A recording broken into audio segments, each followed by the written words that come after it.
Welcome back. Hey Welcome back. guys, welcome back. It's been a minute since we've done a question for question. We're back, but not with a question for question. We wanted to pop on. It's January, a lot of new resolutioners out there. We want to just kind of go over what we feel like we've seen people do right in the past and maybe, some pitfalls that we've seen people fall into that we want you to avoid. So, as Indeed. always, Jordan, also known as Dr. Jordan, Miss Tay, also known as Train with Train Tay with Ray Tay Ray. or Taylor. I think we should rebrand this into Talks with Jay and Tay. I do like that. It is fun. And then there's not like a box to be put in. Jay Talks with Jay and Tay. Okay. We don't want to call it question for question anymore because we felt like that forced us to have to like ask questions and then he asked a question and then I asked a question and we just don't really want to like be put in a box. Can't be boxed. I'm a peacock. You gotta let me fly. That's it. That's it. So we want your input. Tell us what you think it should be called. My vote. Talks with Jay and Tay. Talks with Jay and Tay. I do love Talks with Jay and Tay. Maybe if we put some outtakes, you'll see some other options that were not as good. But you know what? I'm going to have to side with you. You're definitely the beauty of this duo and obviously a creative juggernaut. Whip it. Yes. The creative juggernaut. I don't know about that. Well, thanks, ChatGPT, for being my brain. This is just going to be a video of you making me laugh the whole time. Yeah. Oh my gosh. Okay. So we had talked about wanting to make this video for January and stuff like that. And I think this kind of, to be honest, started with in December, late December, I was working out and I was just seeing this lady who I wouldn't necessarily say was new, like has been like a established gym patron. She didn't really look like she had a really good handle on what she was doing. And there's no shade there, but I wasn't like judging. I don't even to be like, oh, he's just sitting there judging people. But there's I'm just a fitness, new people in the right. gym. I'm a fitness professional. I've been doing it for 2 decades at this point. Yeah. And you can kind of see like, okay, this person's done this movement a lot or not. And she was, maybe, had some weight to lose and she had 235 kettlebells and she was doing walking lunges and they were just brutal. And my instant thought was, this poor person is trying so hard, putting out so much effort. They came to the gym, they're working hard, they're giving 100%, they're checking all the boxes, but inevitably she's probably going to miss the mark because she's working too hard and she's not working correctly.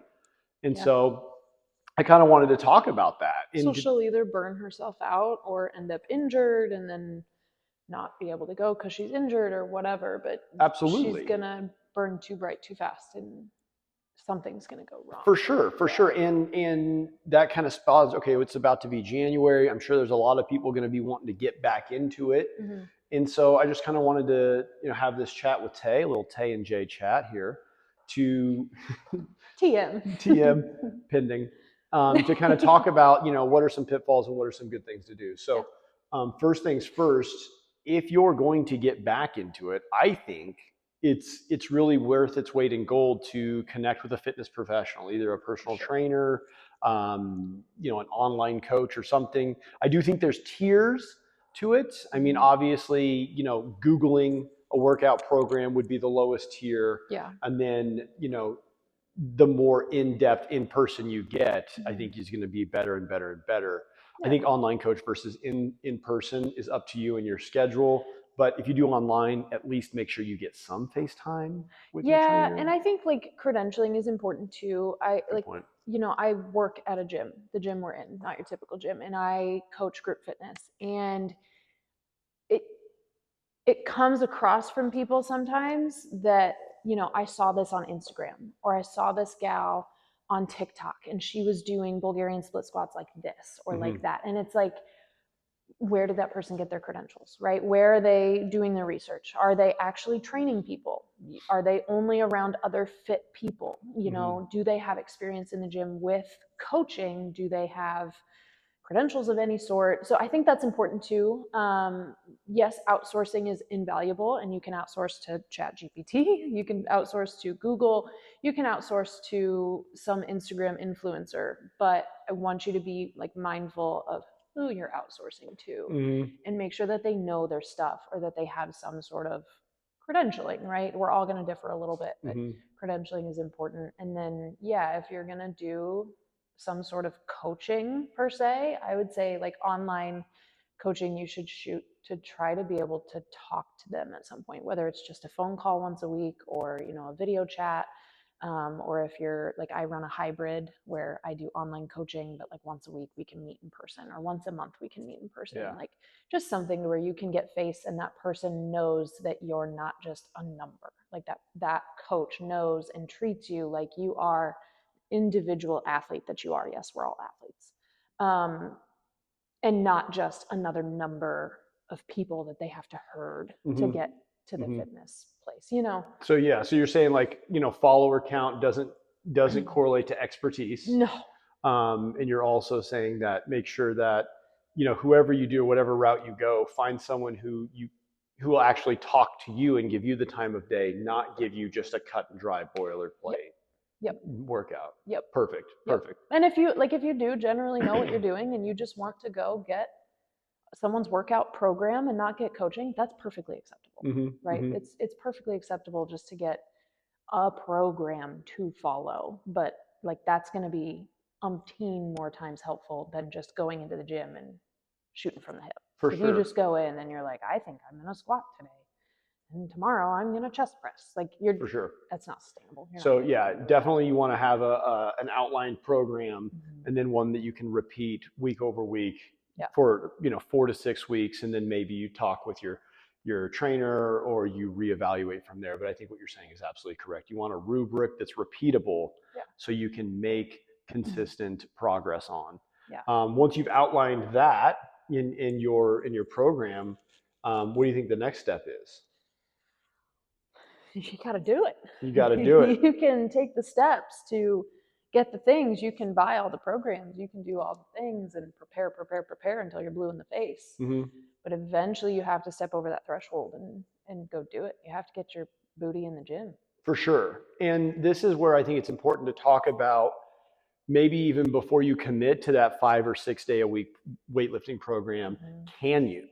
Yeah. And also, like, I love that. Yeah. Like evaluate where you're at right now and don't overcommit. Yeah. If you're a single parent who's got 2 kids, you know, in your days or your weeks where you have your kids for like bigger periods of time, maybe you only get 4 days in the gym, maybe you only get 3 days. And it's okay to have a 3-day workout and then a 5-day workout. You know, the idea that all workouts have to be on a 7-day time frame aren't set in stone. You can have a 14-day rolling time frame. Absolutely. So just kind of make sure that you understand that it doesn't have to be like it used to be in the 90s, where it was, you know, Monday through Friday, chest, legs, back, you know, that kind of thing. You can mix and match it to anything that fits your schedule. But I would say the number one reason I see people fail is because they set that initial bar too high. They go and they talk to their trainer. I want to work out 5 days a week and blah, blah, blah, blah, blah. Well, let's just get 3 days. You know, especially if you're coming from a place of starting from zero. For right? sure. You haven't been in the gym in 3 years, even 3 months, right? And then you come in and you're like, I'm going to go 0 to 1,000. I'm going to come 5 days a week, every week for the next 3 months. Like you're overcommitting. 100%. That's a great goal. I love that ambition. I love the drive, but let's be honest and real with yourself. And maybe right now, 2 days a week is a good starting point. Or maybe like the first week we go 2 or 3 days, and then the second week, then maybe we tiptoe into 4 days, and then we tiptoe to 4 days the week after, and then eventually we get to 5. But like, don't oversell yourself. Yeah, it's about creating the habits that are sustainable and realistic. The longevity is way more important than the intensity right now. Consistency over intensity every time. Beautiful, beautiful. And I'm glad you brought up intensity, because that's one of the other things I wanted to talk about. Going back to my original story from the beginning of this awesome lady in the gym doing a very hard kettlebell lunge with 35s in each hand. That's so much weight. It is a lot. But her form was breaking down and she was only doing 3 and 4 reps. And 3 and 4 reps, there's nothing bad about lifting in a low rep range. Yeah.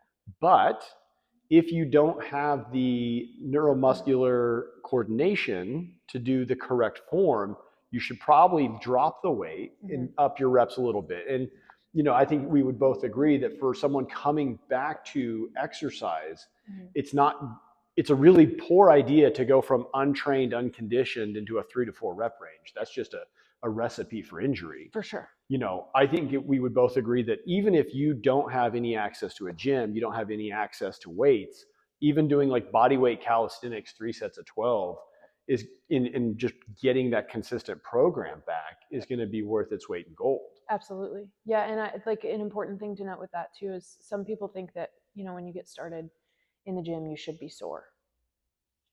You don't have to be sore. Yeah. You really don't. And you can be. You can be. And it's okay to be sore. You probably will be. You probably will be. But it's also okay to not be sore. And it's okay to slow pace into it in a manner that's going to make it so that you're not too sore. Right. Like if you come in and just do body weight for 2 weeks and you're not super sore from that, okay, well then add some weight. And then that's your gauge. Like that's your subjective input of, okay, I have evaluated, I'm doing okay at body weight, I'm going to pick up the 10-pound dumbbells. Okay, well, I'm feeling okay with that. Now I'm going to pick up the 20-pound dumbbells, and you can progressively overload that way instead of just annihilating yourself and annihilating yourself like that poor person. And she was probably sore for a week, and you just don't have to be. Yeah. And then if you get yourself that sore, what are the chances that you come back? Or what are the chances that you skip the next 3 days or something like that? Right. So it's absolutely. A good way to create another excuse to not come. What about, let's say that I've been working out, let's see, it's, the second, third week of January here, and I've been doing really good for 2-3 weeks, but now my elbow's starting to hurt, or now my back's starting to hurt. What do you think I should do then? Ooh, that's a great question. Number one is just like back off the gas a little bit. Like that could be your body being like, hey, we're jumping in a little quick. Yeah, you're not recovering. Break. You got to recover better. So take that foot off the gas just a little bit. Keep moving. Don't ever stop moving. But make sure you're eating well. We got to get our protein in so that our muscles can recover and rebuild stronger, right? And then sleep is a huge thing. Make sure you're getting sleep. Yeah. If you're not getting 7 to 9 hours, get 7 to 9 hours. Like do whatever you got to do to be able to get good sleep. That I think is one thing that cannot be highlighted enough. There has been a big, group of people. Oh, I can run on 5 hours. I can run on 6 hours. Just because you can be awake the next day, like eyes open, doesn't mean you're cognitively there. Doesn't mean you're functionally there, and doesn't mean that your internal processes are working, correctly. What do the studies say that if you get less than, I think, 7 hours of sleep, you're the entire next 24 hours you're pre-diabetic? Yeah. Or it's like your insulin sensitivity, the way your insulin poor. Right. Your blood glucose is all out of whack because of it. And like that's undeniable. Like that's science. That's not just like, yeah, Johnny down the road said he doesn't feel great when he doesn't get good sleep. Like no, that is your body does not act the same when it does not have the right amount of sleep. Yeah, so if you're not sleeping, you're probably not recovering. That could be one of the reasons you're sore. What would you say another thing is? I would say maybe take some time to evaluate your ranges of motions. Yeah. Like, do I have all the range of motions that I need to do the exercise? So going back into the kettlebell lunge, if a person's dropping their chest or if their knees are caving in, does your hips have the full range of motion? Do your hamstrings, quads have the good range of motion? This brings up a great question, El Doctor. Yes. Sally here at the gym has no idea what range of motion means. So, for the people who are listening that maybe don't know what that is, where would they begin to assess that? Like, where would you start to figure out what your range of motion is? Honestly, the easiest answer would just be like Google. Like, what is normal range of motion for my hips? Now, Google's going to give you a probably super doctor answer. But, the really good way is, can you, stand with your feet together, touch your toes? Yeah. Okay. Can you stand with your feet together and lean backwards, pushing your hips forwards? And does your front of your hips pass your toes and the bottom of your shoulder blades clear the back of your your heels. Mm-hmm. You know, when you stand feet together, can you lean to your left and touch your outside of your right knee? Can you lean and touch the outside of your left knee? Mm-hmm. You know, when you stand, or actually when you lay on your face, can your heel touch your butt? Yeah. You know, these are all pretty general ranges of motions that people should be able to, you know, check on their own and make sure that they have adequate. But if you can't, say for instance, I have really tight quads because I sit all the time and I lay on the ground and I can't have my heel touch my butt, but I've been running for the last 2 weeks and now my back is smoked or my knees hurt and I just don't know why. Well, that's a good place to check, because if you don't have range of motion, you're going to end up with pain somewhere if you're just burning through tons of cycles and reps. Yeah. And I think this is another great instance to outsource. Like Mm-hmm. that's a wonderful thing where if you're like, I have these aches and pains and I just cannot figure out how to make it better. That's a good point. Outsource. Mm-hmm. Go see a physical therapist, go see a personal trainer. Mm-hmm. Even personal trainers can help. You know, specifically personal trainers with corrective exercise certifications. That's important. That's a really good place to start that might be a little more cost effective than a full-on PT visit. Or a chiropractor. Right. Like you can go see those Right. people and they can give you, like, you don't have to keep going back. You can go one time, get Right. the tips, and then go implement on your own. Definitely. I think what you're saying is correct there. Like if you're in pain, don't just push through. For sure. Go see a professional, get evaluated, get examined. You're correct. You know, a health professional shouldn't breed dependence really in any fashion. For sure. Right? Your medical doctor shouldn't be breeding dependence on medications that, you know, if you had lifestyle changes you could fix. Your physical therapist or chiropractor shouldn't breed dependence. You got to come back 3 times a week for forever, right? There should be light. There should be light at the end of the tunnel. Yeah. So absolutely go in, get examined, you know, hear what they have to say, and workshop that process and get back to pain-free, so you can stay consistent, keep going, keep up your intensity, and recover well. Yeah. What about what other tips would you have? I mean, we hit on sleep a little bit. I think one of the things that, especially if you're getting back into the gym and strength training, one thing that always is like top of mind for me is protein. Protein. You've got to get protein. I see it. I'm a women's health trainer, and so I see it constantly where women are consistently under eating their calories and they're undershooting their protein. You know, someone who's 175 pounds comes in here and she's eating 90 grams of protein a day. Yeah. You're not eating enough protein. Yeah. And you're not seeing a body change because you're not eating enough protein. Right. And calories are important too. I'm not saying we all need to go out and macro count and, you know, be nitty and gritty with all the little details, but knowing in general how much protein you're intaking and in general how many calories you're intaking, that's an important piece. Huge. Absolutely. I do think that you hit the nail on the head there with just being cognizant of what you're eating. You know, we definitely want to push, you know, fruits and vegetables, high protein meals, protein first, we like to say. Yep. And then, you know, if the scale's not moving as much, this kind of goes back to the earlier, you've been working out for 2 or 3 weeks, you know, you don't have to kill yourself in the gym with heavy weights. Those body weight calisthenics are going to be great and they're going to be, you know, just fine, especially if you're getting back into it. But if you're frustrated with the scale, that's honestly when you need to look at your calories in versus calorie out. And I think that's almost across the board. You really can't outwork poor sleep and you can't outwork poor nutrition. And you definitely can't outwork both of them together. For sure. So, you know, whether you've been in the gym for 2 weeks or, you know, 7 years, if your body composition isn't what you want it to be, or if you're not losing weight or gaining weight at the rate that you want, you've got to look at those 2 things. Am I sleeping enough? And what am I eating? What's the quality? Am I eating too much? Am I eating too little? What is the quality of what I'm eating? Well, awesome. I think that was great. Yeah. Anything else you want to add?